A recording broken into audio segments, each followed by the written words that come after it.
Muy buenas. A ver, ¿alguna vez os habéis parado a pensar cómo hemos llegado a entender lo que hacen los animales?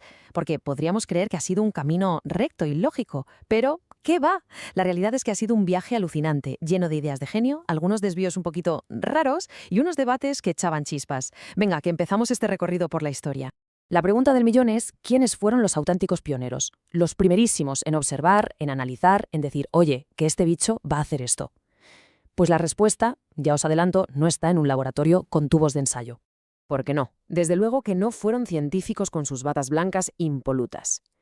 Las primeras pistas no están en libros de texto, sino grabadas a fuego, bueno, a pigmento, en las paredes de cuevas. Estas maravillas de aquí, de Chauvet en Francia, demuestran que tenían una comprensión brutal de la forma y el movimiento de los animales. Ahí los tenemos. Fueron ellos, los primeros etólogos, los primeros cracks en comportamiento animal fueron nuestros antepasados cazadores. Y es que para ellos, saber si un mamut iba a embestir o si un ciervo iba a salir corriendo no era un hobby de fin de semana. Era literalmente una cuestión de vida o muerte.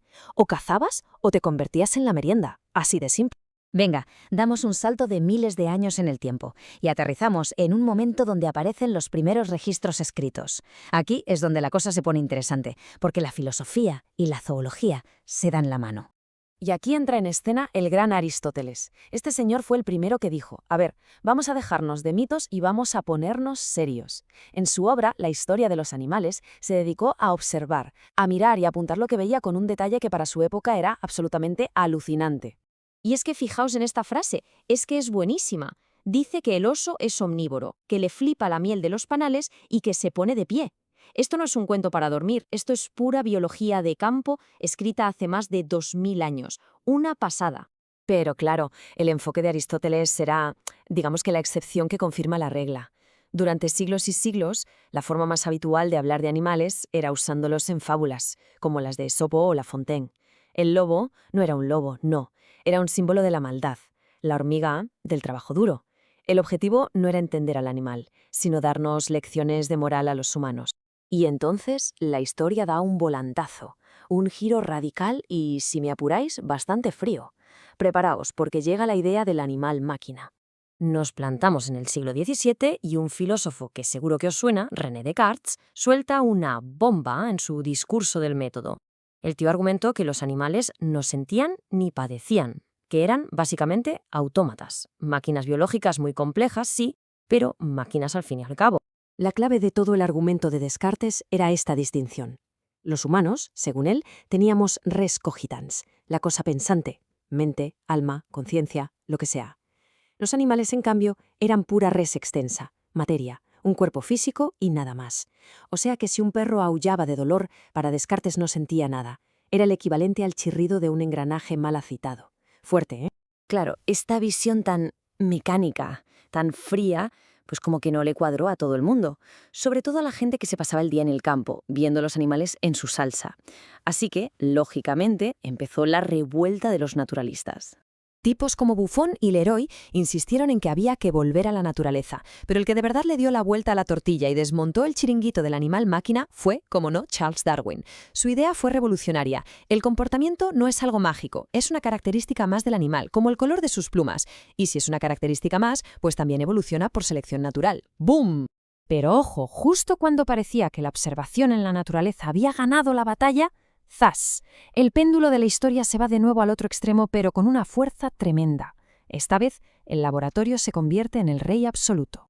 A principios del siglo XX, el estudio del comportamiento animal se partió en dos bandos irreconciliables. Por un lado, la etología, que seguía R que R con la observación en el hábitat natural, y por otro el conductismo, que defendía que lo único científico de verdad era lo que se podía medir y controlar en un laboratorio. Campo contra laboratorio. Y el contraste es que es brutal, ¿verdad? Es la diferencia entre estudiar a un oso en su bosque viviendo su vida y estudiar a una rata metida en una caja, respondiendo estímulos. Dos mundos, dos formas completamente opuestas de ver las cosas. La idea central del conductismo era lo que llamaban la tabula rasa. O sea, ellos creían que cualquier animal, incluso nosotros, nace como una pizarra en blanco. Todo lo que somos, cómo nos comportamos, nuestros gustos, nuestros miedos, todo es aprendido. La genética y los instintos no pintaban nada. El entorno lo era todo. El primer gran nombre de esta escuela fue Iván Pavlov. Seguro que os suena su famoso experimento. Demostró que podía conseguir que un perro salivara solo con oír una campana, simplemente porque el perro había asociado ese sonido con la hora de comer. Esto fue el condicionamiento clásico. A ver, el proceso es más simple de lo que parece. Primero, le pones comida al perro, el perro saliva. Normal. Segundo, tocas una campana, el perro se te queda mirando, pero no saliva. Tercero, y aquí está la magia, tocas la campana justo antes de darle la comida. Y lo repites muchas veces. Al final, el cerebro del perro hace clic y asocia las dos cosas. ¿El resultado? Tocas la campana y sin comida a la vista, el perro empieza a salivar. Pues si lo de Pavlov ya era potente, esperad a conocer a B. F. Skinner. Este señor lo llevó todo un paso más allá con su famosa caja de Skinner. Demostró que se podía moldear el comportamiento de forma activa. Una rata aprendía a pulsar una palanca si al hacerlo recibía un premio, como comida, o si así evitaba un castigo, como una pequeña descarga. Esto es el condicionamiento operante. Así que, en el fondo, el animal de los conductistas será como una versión 2.0 del animal máquina de Descartes. Un ser pasivo, una especie de máquina virtual programada para reaccionar a lo que pasa a su alrededor, pero sin iniciativa, sin instintos, sin una mente propia que decida. Pero esta visión tan mecánica no podía quedar sin respuesta, y la réplica fue brutal, poética y directa a la yugular, de la mano del naturalista francés Jean-Henri Fabre. Les lanzó esta puya a los científicos de laboratorio, que es toda una declaración de intenciones. Menudo zasca.